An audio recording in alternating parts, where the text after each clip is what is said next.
Hello दोस्तों, कैसे हैं आप लोग। मैं उम्मीद करता हूं कि आप सभी लोग स्वस्थ होंगे और पढ़ाई बहुत अच्छे से कर रहे होंगे। तो चलिए हम लोग जो है लघुत्तम समापवर्त से संबंधित कुछ और भी महत्वपूर्ण प्रश्नों पर प्रकाश डाल लेते हैं। उसी क्रम में आज का पहला प्रश्न क्या कहता है, यहाँ पर हम लोग समझने का प्रयास करते हैं। यदि p बराबर यहाँ पर दिया हुआ है कि 2 की घाते 3 डॉट 3 की घाते 10 डॉट 5, ठीक है, और q बराबर दिया हुआ है 2 की घाते 5 डॉट 3 डॉट 7 हो, तो p तथा q का महत्तम समापवर्तक कितना होगा। मेरे प्यारे बच्चों, मैंने आप लोगों को बता रखा था कि जो कॉमन होता है उसकी सबसे छोटी घात ली जाती है, वही आपका महत्तम समापवर्तक होता है। देखिए 2 इसमें भी है, 2 इसमें भी है। 2 की जो छोटी घात है कितनी है, 3 है भाई। 3 इसमें भी है, 3 इसमें भी है। 3 की घातें कुछ नहीं, यहाँ पर 1 है, यहाँ पर आपने 3 ले लिया। इसमें 5 है लेकिन इसमें नहीं है, इसमें 7 है लेकिन इसमें 7 नहीं है, इसलिए जो है इनको नहीं लिया जाएगा।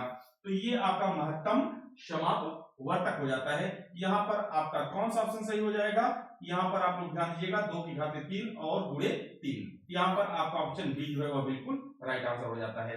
चलिए नेक्स्ट क्वेश्चन को देख लेते हैं। अगला क्वेश्चन क्या कह रहा है। अब यहाँ पर है भाई अगला प्रश्न, दो संख्याओं का गुणनफल 1500 है, दोनों का मस 10 है, तो दोनों संख्याओं का लसागु ज्ञात कीजिए। मेरे बच्चों, मैंने आप लोगों को पहले भी बता रखा है कि दो संख्याओं का, अगर आपको दो संख्याएं दी गई हैं, उन दोनों संख्याओं का गुणनफल, ठीक है, उनका गुणनफल जो होता है वह उनके लसागु और मसागु के गुणनफल के क्या होता है, बराबर होता है। यहाँ पर दोनों संख्याओं का गुणनफल कितना है, 1500 है, तो चलिए भैया ये 1500 हो गया, ठीक है। अब इनका मसागु दिया हुआ है 10 है, ठीक है, और लसागु आपको फाइंड आउट करना है, तो यहाँ से आप कर सकते हैं। बटे एक करके आप क्या करिए, तिरिया गुणा कर दीजिए। यहाँ पर हो गया 1500 बटे में 10, ठीक है, बराबर लसागु, ठीक है। अब भाई 0 से 0 कैंसिल हो गया, तो आपका लसागु बराबर कितना हो गया, तो आप कहेंगे 150 हो गया, ठीक है। यहाँ पर भी आपका ऑप्शन सी जो है वो बिल्कुल राइट आंसर हो जाता है। चलिए नेक्स्ट क्वेश्चन को देख लेते हैं मेरे बच्चों।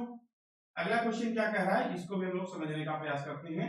क्वेश्चन नंबर 3 यहाँ पर है। क्वेश्चन नंबर 3 कि दो संख्याओं का लसागु मसागु का 28 गुना है, ठीक है। दोनों संख्याओं के लसागु तथा मसागु का योगफल 1740 है, ठीक है। दूसरी संख्या ज्ञात कीजिए यदि पहली संख्या 240 हो। बहुत गजब का प्रश्न है।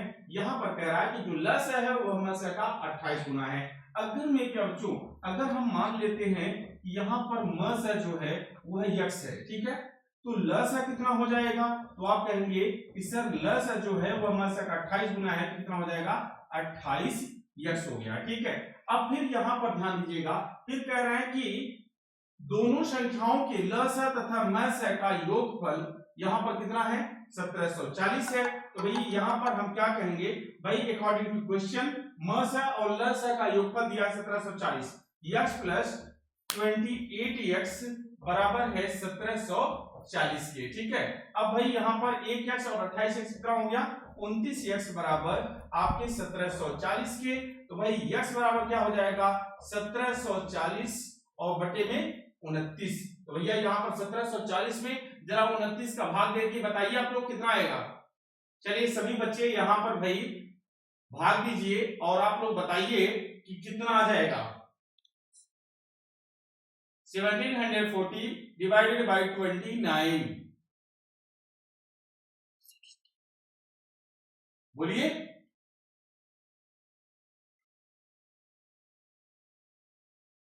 सिक्सटी आ गया ना, ठीक है। 29 छक्के 174 होता है और ये 0 है ही है, 60 आ गया।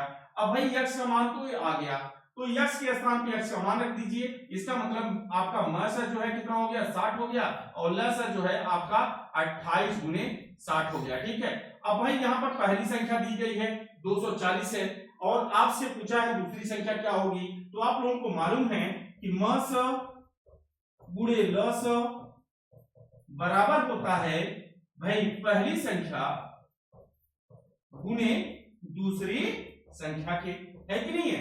अब यहाँ पर आप ध्यान दीजिएगा, मसागु 60 है और लसागु जो है यहाँ पर 28 गुणे 60 हो गया, और यहाँ पर दूसरी संख्या आपको ज्ञात करनी है, ठीक है, और पहली संख्या आपको दिया हुआ है 240, ठीक है। अब भाई बटे 1 करके आप त्रिज्या गुणा कर दीजिए, तो यहां पर आपका क्या हो जाएगा 60 गुणे 28 गुणे 60 और बटे 240, ठीक है। अब भाई 0 0 6 कम 6 6 चौक 24।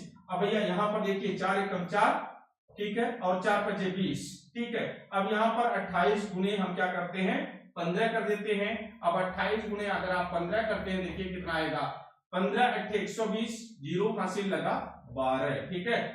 बोलो भैया। अब 15 गुना 30, 30 और 14 कितना हो जाएगा 42, इसका मतलब 420। आपका ऑप्शन डी यहाँ पर बिल्कुल राइट आंसर हो जाता है, ठीक है। अब अगले क्वेश्चन को देख लेते हैं। नेक्स्ट क्वेश्चन हमारा क्या कह रहा है, इसको भी हम लोग समझने का प्रयास करते हैं। अगला क्वेश्चन यहाँ पर है, दो संख्याओं का अनुपात 3:4 है। दो संख्याएं हैं जिनके बीच अनुपात कितना है 3:4 है, और उनका मस 15 हो, तो दोनों संख्याओं का लसा ज्ञात कीजिए। अब भाई अनुपात में इकाइयां समान होती है, तो पहली संख्या कितनी हो गई 3x, दूसरी कितनी हो गई 4x। अब इनका मस दिया हुआ है। मस क्या होता है, जो दोनों संख्याओं में कॉमन हो, तो भैया इन दोनों में कॉमन है 15, तो भैया यहाँ पर मस आ गया 15, या आप कह सकते हैं x बराबर कितना आ गया 15 आ गया।